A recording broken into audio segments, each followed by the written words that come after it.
Welcome to the Make Arma Not War 2025 podcast. For those of you who don't know, Make Arma Not War 2025 is an Arma Reforger modding competition where we have challenged our modding community to create the next generation of mods on the Enfusion engine. We're offering over $100,000 in cash and prizes to top submissions and holding modding boot camps to help modders create their dreams on Enfusion. In the spirit of making Arma and not war, we are partnering with the nonprofit organization Stack Up to help raise awareness about the healing power of video games for veterans with PTSD and anyone suffering from mental illness. We're launching this podcast as a venue for discussing playing with mods, creating mods, and the therapeutic effects of video games. We're bringing on a bunch of really interesting guests, and we can't wait to show you what we've got lined up. In this episode, executive producer Natasha Agafonova sat down with 3 devs from the Arma team to discuss their long histories with modding, how to get started with playing mods, and their journeys from being avid Arma players to becoming devs. We hope you enjoy. Today, I'm going to be joined by Jesper, Rafael, and Jeroen. My name is Natasha. I'm executive producer of Arma franchise, and we're going to be talking about modding. Would you guys like to introduce yourself, Jesper? Sure.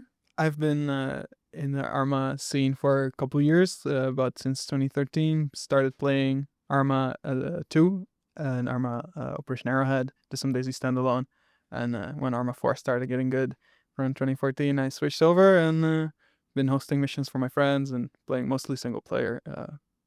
Yeah, that's my Arma experience. Awesome. Jeroen, how about you? I have also now with Reforger added like about 4,000 hours in the Arma series, going back from Flashpoint to Reforger. And I've always, kind of contrary to Jesper, like done a lot of community milsim experience with a bunch of groups ranging from 10 people to 40 people. And recently, the last couple of years, I've been a lot like squad leading, platoon leading, and just organizing a bunch of groups, including one with a couple of devs. Awesome. Thank you. Rafael, how about you? I'm a Bohemian for over a year now. I started my journey with Arma since Arma 2, and ever since then, I was spending quite a lot of time with it, primarily as a player. And then, since Reforger, as a modder myself, which led me to joining Bohemia. So now I'm fixing stuff here. Amazing. Guys, shall we maybe like introduce modding a little bit to the people who don't know what it is? Like, of course, officially, mods is an ability to change, extend, modify, like connect, disconnect different behaviors, features, assets, textures. But what is it in a more play-oriented way? How do you understand modding? How would you define it for people who've never heard about it? How would you tell it to your mom? Well, a big question. Don't worry about it, Mom. That's how I would say it. Well, modding definitely in the Arma series is a bit unique. It's unique in every game, but in Arma it's particular in that you're almost expected to play with mods, even though you don't really have to. So, what I've always appreciated about the modding in Arma, and what I think defines the modding in Arma, is that it's so varied. Whether it adds mechanics or whole overhauls or just one vehicle or just cheats or something, you can get anything, and it drastically changes the whole gameplay experience. So When people ask me about like, what can you do actually with mods, I usually answer with yes, because that's what it is. Like, you think of something, whatever you think of, it's most likely possible. And if it's not, it's going to be. It's a difficult question, because if you're like, oh yeah, you can do anything, it's like, yeah, but that doesn't really mean anything to me. But it's true. Like, I've seen top-down Mario gameplay in Arma 3. It's like, it's possible. You can do anything. Yeah, it allows you to basically tailor the gameplay towards your liking. Whether you want to make Arma a bit more casual for your friends to like get them invited, and like you want to enable, I don't know, faster respawns, maybe hit markers or whatever. Yeah, you can do that. There are mods that enable such functionalities. So it's a freedom, basically. Yeah, and there's lots of mods that also change kind of how the game functions in a way that it already did, but it tweaks it a little bit so that if there's a respawn system that's kind of intended to work, for example, for the Apex campaign on Arma 3, but it's not really intended to be working for like massive multiplayer sessions with big units, you can use mods to integrate a system that already exists into a different context where it now, is also usable. Yeah, and I think it's also really impressive, at least for me, when I saw the mods for the first time, is that if you want, you can just change like a simple color of anything, but you can also do a total conversion. Like I've recently seen a mod in development that turns Arma Reforger into like an alien land, and it looks beautiful, like with all the blue colors and actual aliens walking on Everon. And I didn't recognize the wrong game, basically. I mean, there are mods that do a total conversion, at least on Arma 3, with like Star Wars, Halo, Warhammer, I think there is even. So everything is there. Yeah, reminiscent of all of those franchises, absolutely. Yeah, and inspired. Yeah, exactly. And I think you could say the vast majority of the mods that exist in the Arma series historically have been missions, which aren't really mods, but you download them like a mod from the workshop. And because we have mission scripting in the Arma series historically, they can also change actual gameplay. So you could have a mission that's not really a mod, it's just a mission, so it's compatible with people that don't have it. But while you're just playing this mission, you could have some cool feature like towing, or someone could have reskinned the vehicle just for this one mission. So Do you guys remember like the first time you like interacted with mods? Like how did the mods come into the picture for you? Like I know maybe it was years ago, but like something memorable, like the first mods that you remember, something that changed your perception. It's like, oh my god, that's pretty cool.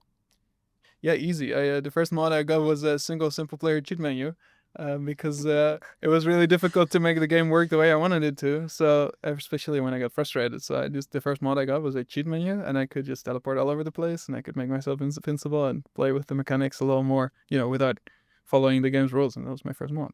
Awesome. I honestly don't remember what it might have been in Arma. Probably something like Cup, RHS, or possibly even Ace. Some big, well-known modding groups, mods that were made for Arma 3. So yeah, that's probably my answer. Fair. Yeah, same. I wouldn't know exactly. I just knew that it was I was mind blown about like this is amazing, and I want more of this. But I can't remember the actual first one that it was probably a pack of mods that just got installed for, I think, one of the Altus live servers back in the day. In my day. Yeah, that's true. That I think if you joined like during later life cycle of the game, like for me it was also like somebody dropped me an HTML link, and there were gigabytes of mods and several hours of downloading later. It was a different game. Yeah, it wasn't so much. Of course, it wasn't so comfortable in Arma 2 because people would just send you whole notepad files of Armaholic links, and you would have to go and download each one by one and then all drag and drop them into the right folders.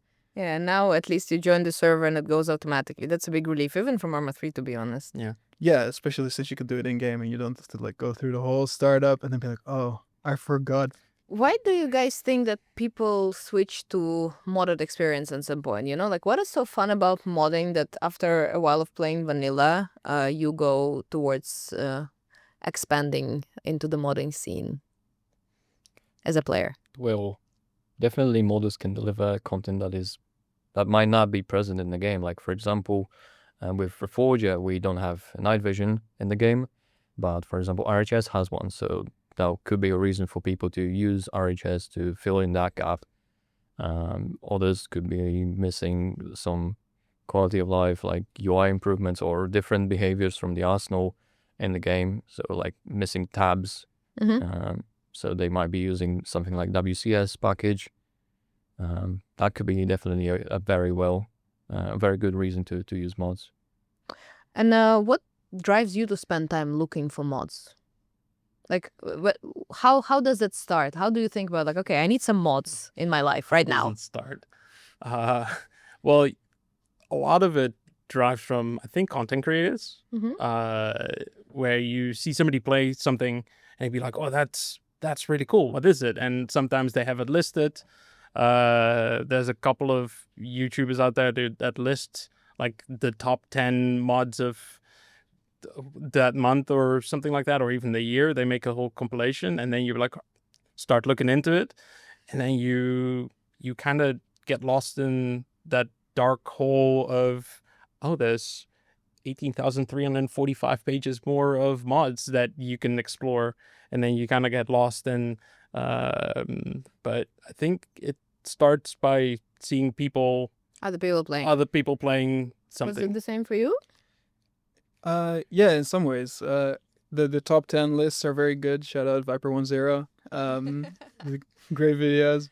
Like for me, like I said, I started with a cheating mod because I was just interested in some elements of the game that weren't super accessible from the vanilla content. Because if you'll play the Reforger or the Arma 3 default missions, you'll play usually as like infantry guy, and then you'll see a plane flying over, and you're like, I'd like to be there in that plane, and it's not that easy to get there. So so that's how I got to the cheat mod to spawn in planes that aren't not supposed to be there.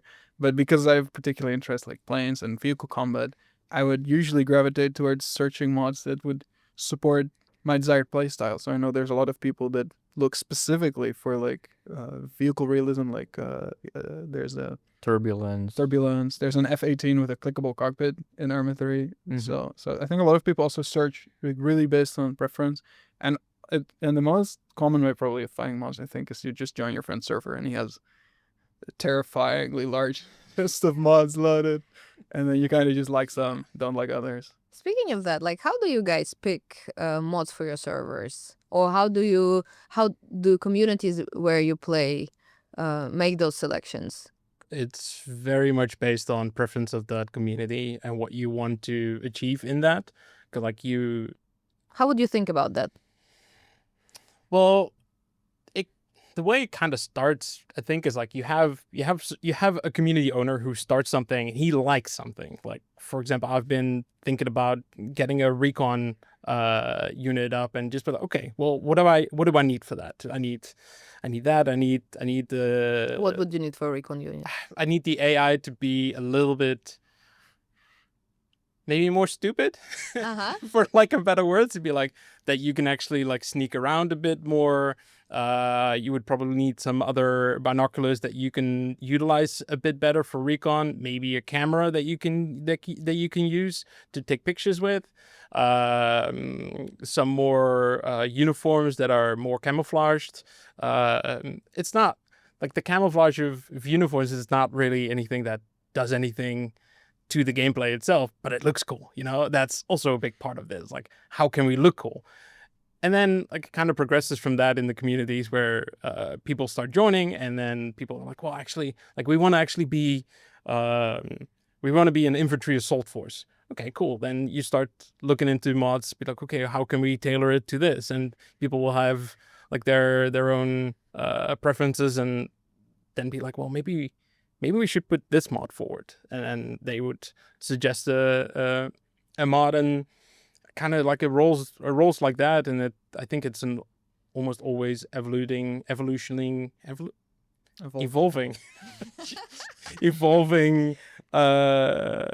evolving mod lists where it always changes based on preferences, people who are joining, and that kind of stuff. Yeah. Well, he said it perfectly. Like all that can be said is basically immersion drives modding, drives desire to use mods. So yeah, that's it. All right, fair. Yeah, I like playing a lot of single player scenarios. So usually when I'm playing a single player scenario that needs a particular context, like a particular type of soldier, a particular map, then those mods get downloaded right away. And then there's like always some mods that are, optional, like ACE or walkable moving objects or enhanced movement that'll just turn on and off kind of depending on, whether I'm in the mood for them. I do think with like a community, there's almost like a set list of mods that you always play with, and some things always like change maybe every month depending on how long a campaign or sessions are.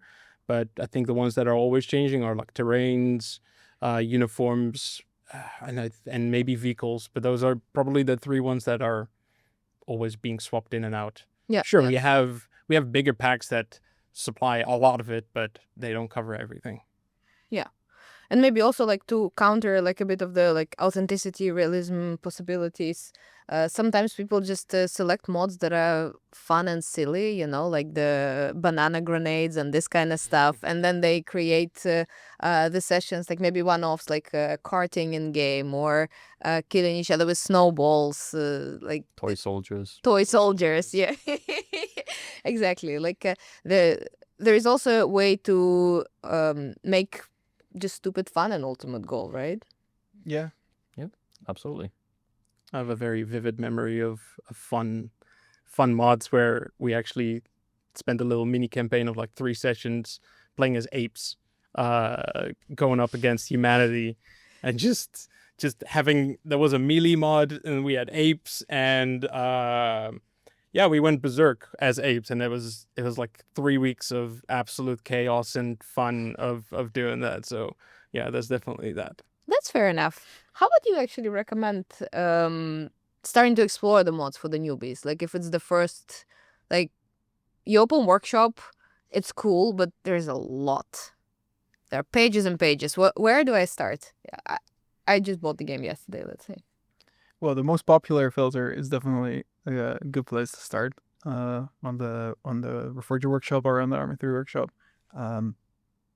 Usually, like the more impressive ones get at the top. So it's like, you know, you might be downloading something that's gonna be quite intimidating, but there's also some simple stuff. And I think another thing is to just look at what you're missing from the gameplay. Like if you're really lost all the time, it's a good place to start looking for the Where Am I mod, and see what your friends are playing or what you'd like to play, like server wise, mission wise, and download the mods that they are using. Do you want to add like one particular mod? A mod pack? No? Okay. I want to advertise anything in particular. Exactly. Good man. All right. I don't Then- think it's maybe it's fair to say like maybe start off slow as well, because you can get, as I said earlier, like you can get lost very quickly, and I think it has to be said that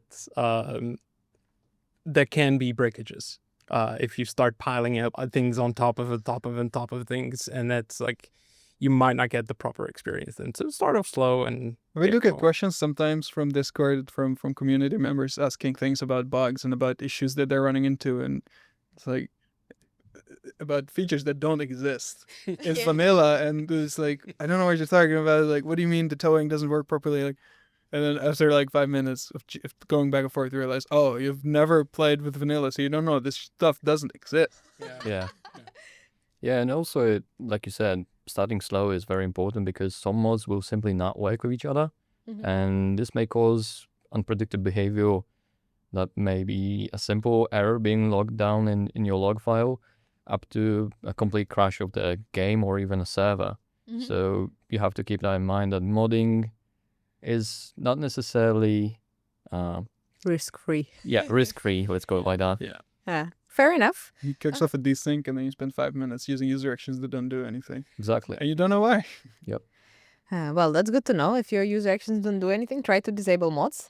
But okay, so if I'm a server owner and I want to make a mod selection for my friends to play, what would you recommend for me? I'm biased because I'm part of RHS, so I would probably say RHS. But definitely, like the package that is used by WCS, if you're planning to use something like play something like Conflict, is probably a decent choice. Because I'm probably also biased because we as RHS we work with WCS group, so yeah, I feel that they are delivering quite a good quality content. So yeah, that's probably a good starting point if you like a full experience. Awesome. Anything to add, guys? I don't think so, actually. That's fair. What mods do you guys play with right now? Like the most recent mod that you tried, or selection or pack? I might be biased, but RHS. There's a couple of, and I forgot the name about them now, but there's a couple AI mods that we use for the sessions with our Bohemia devs. Mhm. Yeah, most recently, I was doing a campaign as a British army supporting Greek army, so Hellenic mod, buff, obviously, British Armed Forces, and Ace. So it's a good selection. It's a step out of the more common, massive overhauls sometimes. I mean, yeah, Ace is also quite an overhaul of the game, Yeah, which it is. can also be quite overwhelming to the newer players. So I would tread carefully with such Definitely. mods, because I remember very fondly experiencing Ace in Arma 3 and wondering, why is my screen flashing white because I just drove over a bush and now my body hurts and I'm flashbang because I play in the dark. Yeah, which of the 6 bandages fixes it? Oh my god. Yeah, you know, this is a serious thing. Like if you guys are part of the community, some communities do training. Like Yes. one of my first time was Ace Medical dedicated training, like 30 minutes of people explaining me how to use a mod, right? On top of suffering like that vanilla learning curve is already quite steep, especially for a person who didn't really play like a lot of shooters before. We had half an hour only on Ace Medical so that I would actually know to differentiate where it went to use epinephrine, morphine, bandages, basically how to bring people back to life. And there are way more mods with all of this like advanced functionalities. But even, you know, as a person who maybe doesn't look that like I play a lot of milsim stuff, I recommend. It's so much fun to invest time and actually start getting good at it. It becomes way more rewarding after a while, and the team play that you can get out of it, at least for me, that's like very exhilarating and thrilling, and I cannot get it anywhere else. I think with the complexity, I think that's the reason why a bunch of milsim communities have a mandatory basic combat training sessions of like 30 minutes to an hour to be like, this is how you play. Well, this is Arma 3, obviously. Like, this is how you play Arma. Yeah. You use XYZ buttons and do this. So it is. And It's quite Ace fun. definitely makes the game more complex, but it can also make it easier once you understand it, because in both in Arma 3 and Reforger, Ace can make you survive things that you would otherwise not survive, because we wouldn't simulate something like a heart, like stopping heart. But Yeah. in Ace it is simulated. So in our vanilla game you're just dead. Yeah. And in Ace you might actually be CPR'd back to life, and then For 10 minutes straight sometimes. God damn. yeah, then you have another chance at life. Yeah, exactly. Yeah, and some of them can, like, Ace also provided the interaction menu, which was, to me at least, much more digestible than the scroll menu in Arma 3. Yeah. So yeah, it was very, very nice to be able to like see all the options and be like, oh, I want this. Yeah, that's fair. Yeah, and both RHS and Cup mods also both add some like gameplay features like snorkeling, and they both, I think, also have unique targeting systems, at least in Arma 3 for helicopters and for some APCs that are really cool to see. It's really expand the vanilla gameplay, but it might also teach you some things that, you know, you might go back to vanilla and be like, oh, I can't do this and this. It's like stabilizer on a armored vehicle, which is suddenly missing in vanilla. It's true that it provides the depth, because like with vanilla, of course, we're always targeting like more like broad experience, and then when you find the mod pack that you love, it gives you the depth, because you don't want at the same time depth on different areas, right? Like we also have, like, for example, civilian mods, right? And there are some servers that run basically with no military part of this military authentic simulation game, right? Life service. Exactly. And they have their own niche, and they have extra, you know, assets and features that are not present in vanilla, of course, and they don't maybe even belong to vanilla, because we are trying to focus on delivering only one type of experience. But modding allows you to take basically the sandbox and turn it into the experience that you want. And you can want one type of experience 1 week, and then next week you want to try something completely else, and you should have that possibility, and you will have the possibility. Like, I'm going to be like a mailman tomorrow and a medic the day after. Yeah, it's a good point, and it's kind of tangential, but it reminds me of how it's also very difficult to make vanilla game features for Reforger and for Arma 4 and I'm sure also Arma 3 to determine the level of detail, because mods do provide a beautiful level of detail, and because of them, some players have come to expect like particular depth in health systems or in damage systems, and it's really cool. And other players don't like it. So at the same time, there's always this fight in the design mentally of how deep are we gonna go on this particular new feature, and there's always going to be people that want it more advanced, and always people that think this is too simple or too complex, and then it's very difficult to balance. We can see that already in the game where people are confused why when they shoot the M72 law at the BTR and it does nothing seemingly to them, and they're like, wait, I shot it, I should be destroyed, like I do that in Battlefield or Call of Duty and it does that. Like, yeah, but you didn't shoot at the engine compartment, which will probably set it on fire if you hit the correct hit zone. And that's also something that modders struggle a little bit with, because they will introduce some new mechanics. Like in RHS, they introduced centralized system like the computer in the T14, I think, which if disabled, also disables some other components. Like you cannot turn your turret if the turret ring, or I think it's either computer or turret ring is damaged. And yeah, to the average player, that may not be very easy to understand. So yeah, it can be very complex at times. Yeah, so I hope the modern community can support us in providing, the simplified version of some of our complex system and the complex versions of some of our simplified systems. And sometimes we have the time and the ability to make it toggleable, and that's when it's nicest, because that we can have the best of both worlds. Yep. We all live in harmony. It's more about me getting more of my desired complexity, and without getting angry colleagues telling me that I'm overdoing my work. Fair enough. What guys do you think are? Give me 3 greatest mods that influenced Arma, in your opinion. So not your personal preference, but something that influenced the game from your knowledge. Ace. Yeah, definitely Ace. I mean, its existence since before Arma 2. Well, we can reference the Make Arma Not War from the previous version a lot, right? Because that's impacted a lot. You see Task Force Radio changes a lot of how the battlefield is shaping up. Yeah, there's the easy answer of CBA, because it's basically the ground level of every mod that exists in Arma 3. Do you want to give a bit of context what it is for people who don't know? Yeah, it's basically like an API. It's a mod that's an API that exposes some functions that all other mods need to function in. Well, for most mods, depending on their purpose and their functions. But it doesn't really count as it counts definitely as a historical mod that is labeled, mods to exist in Arma 3 forever. You wouldn't probably really put it on your top 5 favorite mods, because it doesn't actually affect anything that you can feel other than that it enables your favorite mods. So Can I add a fourth one? Sure.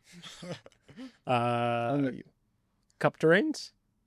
That is Yes. probably one that Yes.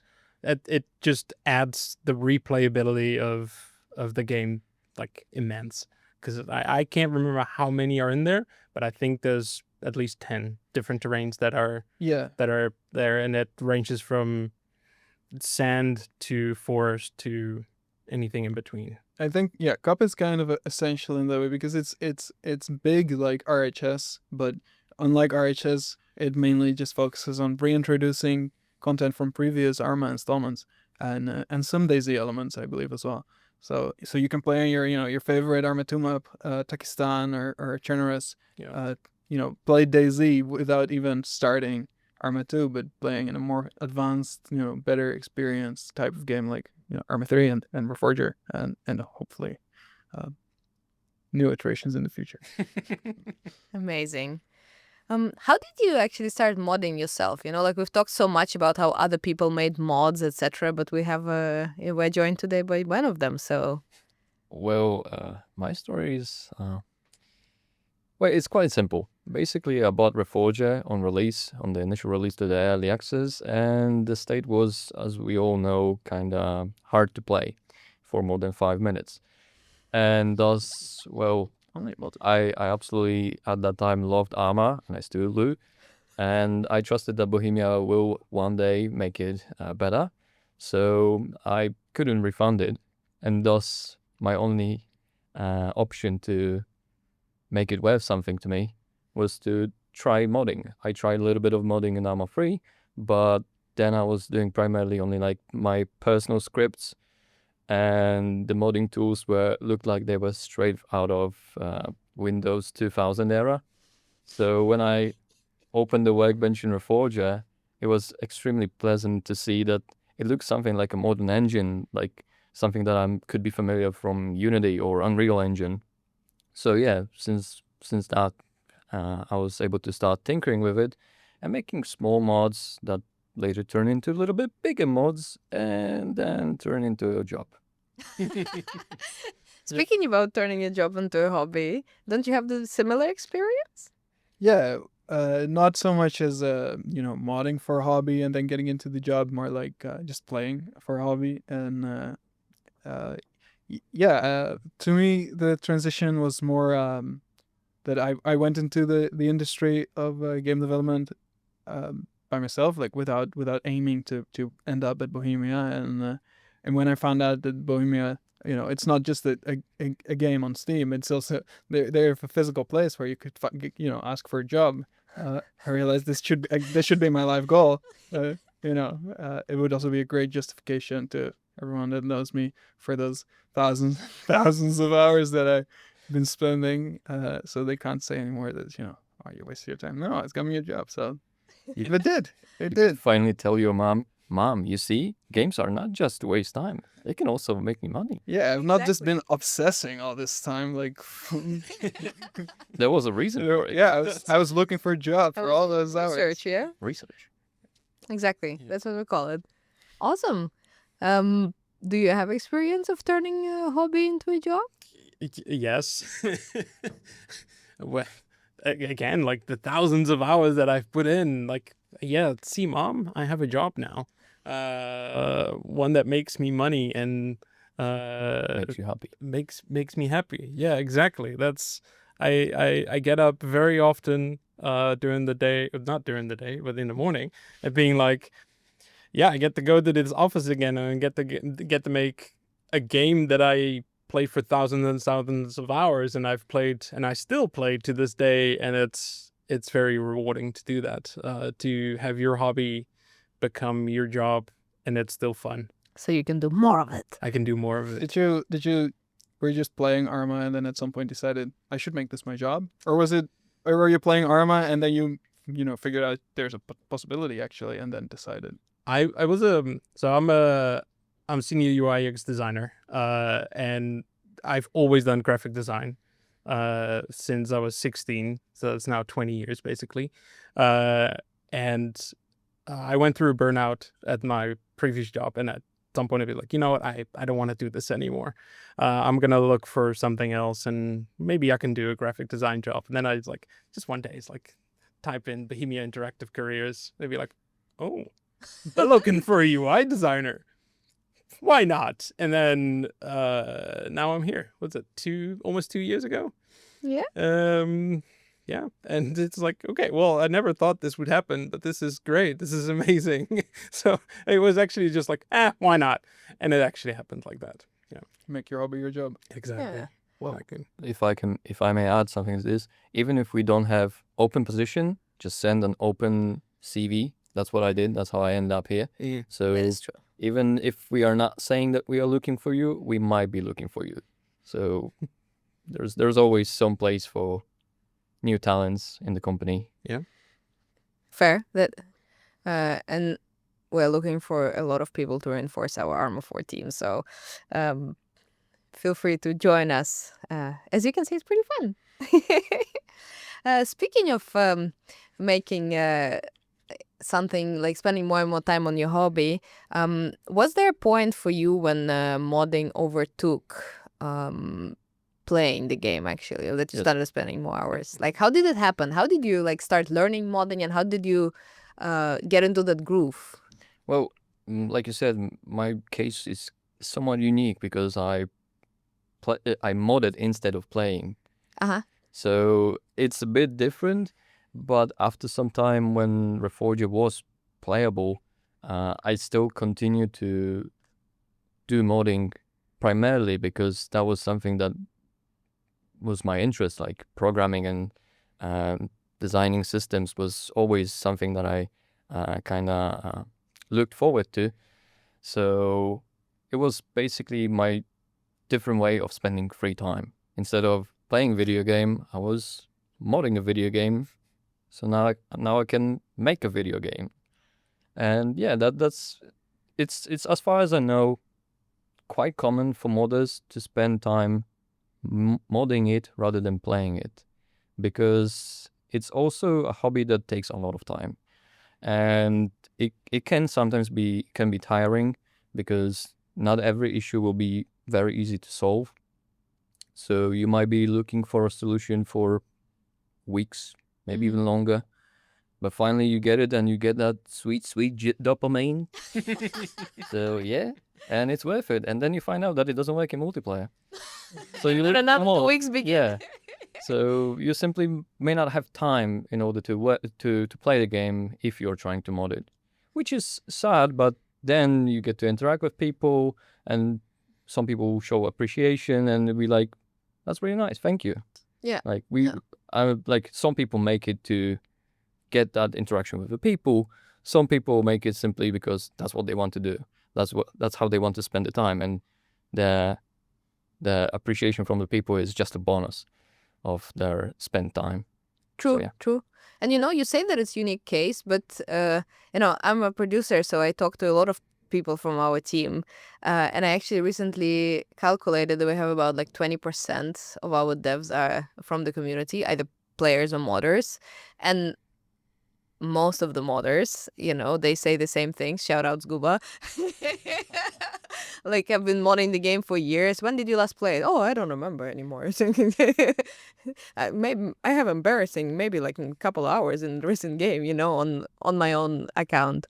It's funny when you talk to some of our colleagues and be like, how many hours do you have like in Arma 3? I have 10,000 hours, and be like, cool, how many of that is actually sitting in the menu in the launcher and like checking things and testing stuff? Yeah, probably 2/3, and be like, yeah, I have 3,000 just for playing. And it's always a bit of a competition. It's fun. It's an hours measuring. Yeah, it's hours measuring contest, exactly. Yes. Wonderful. So how would you, like, if somebody now is watching and they want to try to start modding, where would you recommend to start? Well, definitely start slow, because it can get overwhelming very quickly, just like with everything when it comes to modding. Well, I started by making a very simple mod that was just reskinning, retexturing already existing models, and then from that I moved on to making a faction, and that was like, well, of course I'm Polish, so I wanted to make Polish army. I was like, oh. And yeah, it that's how I started. But then I met some people and made some connections that allowed me to make bigger mod that I'm not gonna disclose, not identify my private nickname. But yeah, start slowly. We have quite a lot of documentation. Yes, there are some things that are still missing from the documentation, but we also have YouTube channel on which we have some tutorials, which are very helpful. When I was starting modding Reforger, there was no such thing, and besides, I prefer it when it's rough. So that's just me. But yeah, like, have a clear goal, try to accomplish it, and then maybe try to expand it slowly, step by step.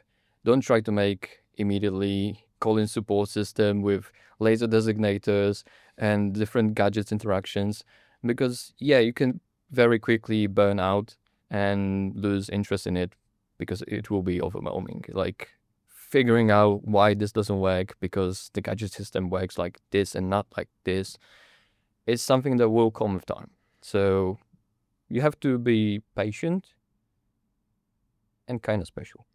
And special. I would definitely also, I mean, if you're artist or animator, it's kind of different because, Yes.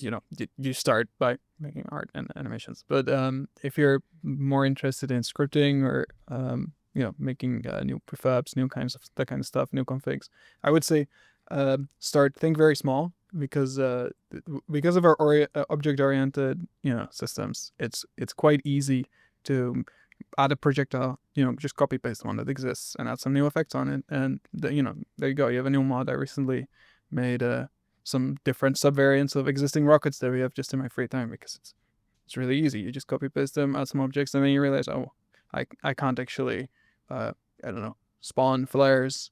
I can't make a flare gun because you can't shoot flares that explode out of shells or something, and then you make a little scripted overriding class that inherits from some existing base class, and then you can start doing some super simple scripted mods, and you just grow from there. Experimenting. Yeah, start with configs, then yeah. prefabs, then scripts. And with all the documentation that we now have the Make Arma Not War Bootcamps. bootcamps. Yeah. Which would be a great help for you probably. Yeah. But Would have been nice. it would have been nice to have that. But yeah, that's I think that's great. Like that really gets you started.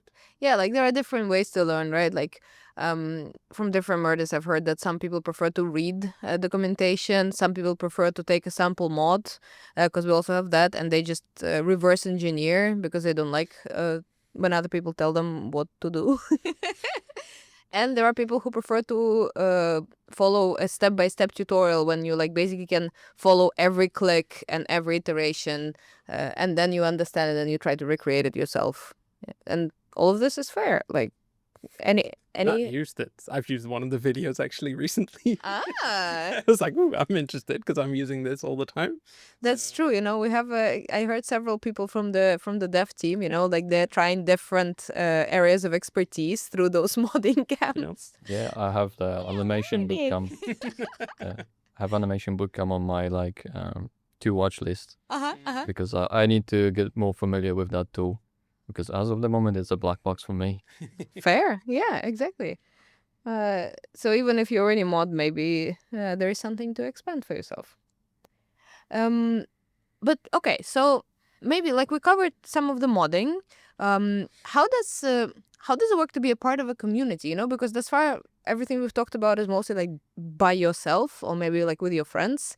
But how do you join like Arma community of players and modders? Like, are you guys a part of it? Do you have like some secret passwords how to get in? Well, the Discord, the Arma series Discord, has a find a unit channel, which is a great place to start, because there's about as many units looking for people as there are people looking for units. It's really easy to join a unit and find one that suits your levels of realism and levels of seriousness. Yeah, that's a good place to start. That's a very good place here. Yep.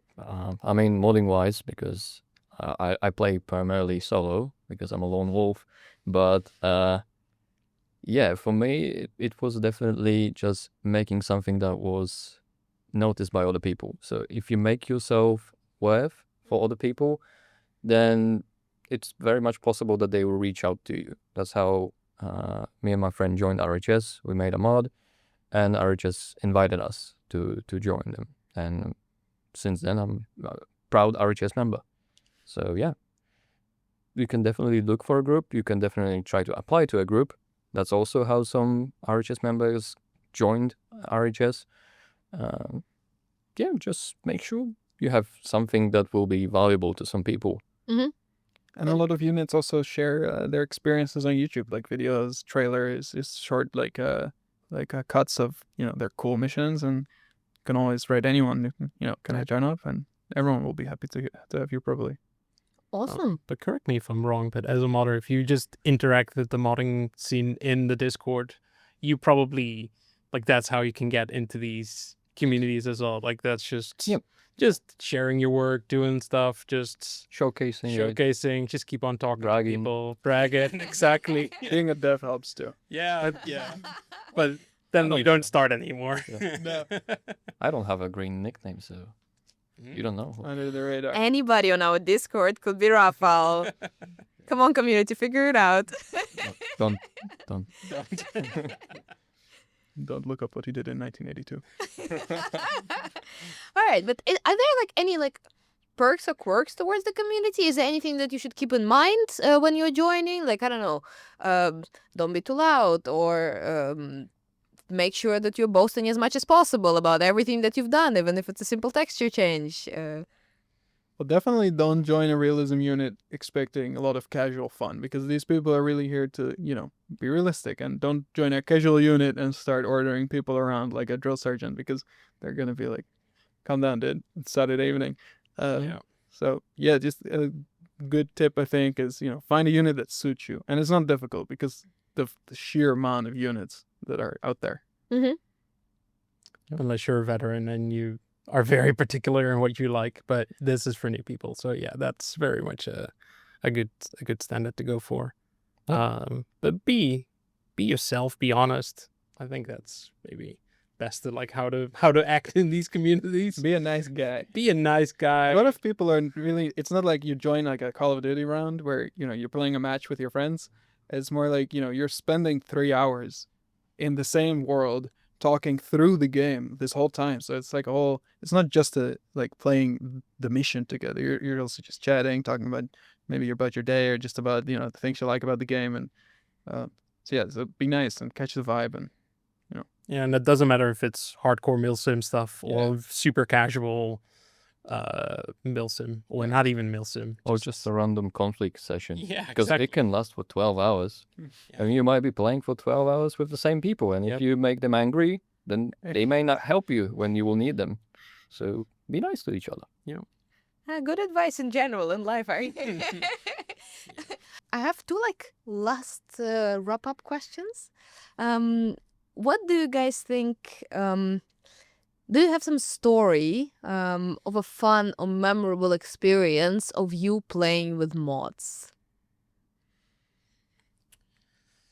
Can be epic, can be silly, just a gameplay snippet that you love and The share. ape one is on my mind. The playing as apes, it's so much fun.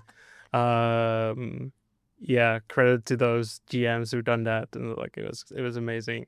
I think one really cool one, which was also with mods, not heavy and it didn't rely on much, but it was one of the sessions that we had as with Bohemia devs. Of jumping out of planes, like doing a halo jump, and it's just like you need those mods to like a parachute on your backpack on your chest, and then some of the airplay mods, and just like hearing people being chaotic and scared of jumping out of a plane. Oh, that's Priceless. That's great. Knowing what's to come, and then be like, so when do we jump? Do we jump? And I was like, I'll tell you when to jump. And it was like, okay, cool. And then once everyone's jumping, and then you hear like, yeah, this guy's dead because he didn't open up his parachute. And they'd be like, this guy is dead because he didn't put his backpack on his chest and his parachute is on his front. And they're like, oh, yep, that's classic stuff about Classic forgetting that. chaos. And that's like, I don't think that would have happened without mods. Awesome. definitely my best experiences with mods have always been in the big open maps with lots of tasks. Like there's some there's Anti-Stasi, obviously. There's Liberation. KP Liberation. There's a couple other really good ones. I personally prefer the ones that are more linear, that have all the tasks already laid out in the world. I have one particular, I don't remember the name, but it's like take over Takistan and start on the airport of Takistan and flying AH-1 Cobra all over the map, shooting, not Mavericks, but the Hellfires at random T-54s that are standing on the ground and dodging RPGs that are coming up. It's you could do all of it probably in vanilla as well, but there's something about shooting tow missiles into dusty mountainsides in Pakistan that's just special. Fair. The most memorable moment that I still have in my memory, kind of like a PTSD, is playing Anti-Stasi with some, I would say at that time, random package of mods, and learning that, well, Arma can sometimes be a little bit unstable. This was in Arma 3. And finally getting that APC, towing it back to base, and it falling under the map, and me just staring at the line going into the road, being extremely disappointed, and in that same moment getting shot by another APC that immediately turned me into a blood splatter because I had Bloodlust installed. I was like, well, time to start over. Respawn. The bugs are just game mechanic. Yeah. Unintended game mechanic. Yeah, that's how we call it, right? All right. We've talked a lot about history of mods and the present of mods, what are they doing now. Could you guys give me like a round of what do you think this current iteration of Make Arma Not War 2025 is going to bring to the community? What is the future of mods in your like personal perception? What are you hoping for, maybe? Well, I think the Arma 2025 winners, they will be selected by the devs, right? So there will be I think all these should be some standard of something, whether it's a standard of high quality or volume or uniqueness or cool factor. So that should really show what's even possible and like to its limits, because obviously we're gonna pick the coolest one. So yeah, I should hope for once we see what's possible, which we have massive ideas of what could be done, and there's already a lot done, but we're gonna see the true limits in the Make Arma Not War competition. And community should see that as this is possible. New standard. We should be scrolling the workshop every day, looking at trending page, see what's new, because it could be just like this but more. Back in the old days. Yes. Yeah, for me, definitely it will be. I'm looking forward to possible new scenarios that may come from Make Arma Not War. Definitely. I'm really happy to see the Arma Field mod, because I'm a great fan of Battlefield, and I stopped playing after Battlefield 4 for obvious reasons. But seeing it here in Reforger makes me really happy, and I can't wait to see what other modes and scenarios community will create. So yeah, that's my pick. Awesome. I agree with the scenarios. That was on my mind as well. But like, I think that would be that will be a very cool like addition to what we have now. Maybe hopefully some really interesting and unique faction overhaul mods. I think that would be something that we've not seen before, which is going to be very challenging among the scope of what we have. But I think some people can pull it off. Yeah. I'm prepared to be impressed in every way. Like, I think for me, that's the biggest thing that I want to see.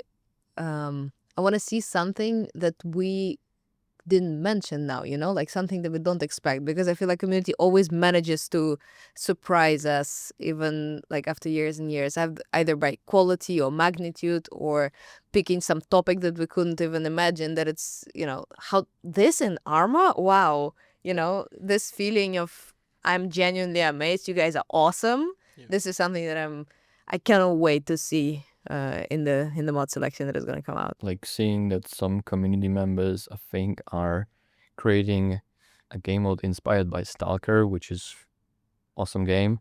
Awesome. I love Stalker, but seeing that in Reforger, like some their how to say it, their vision of Stalker in Reforger, it's also very cool.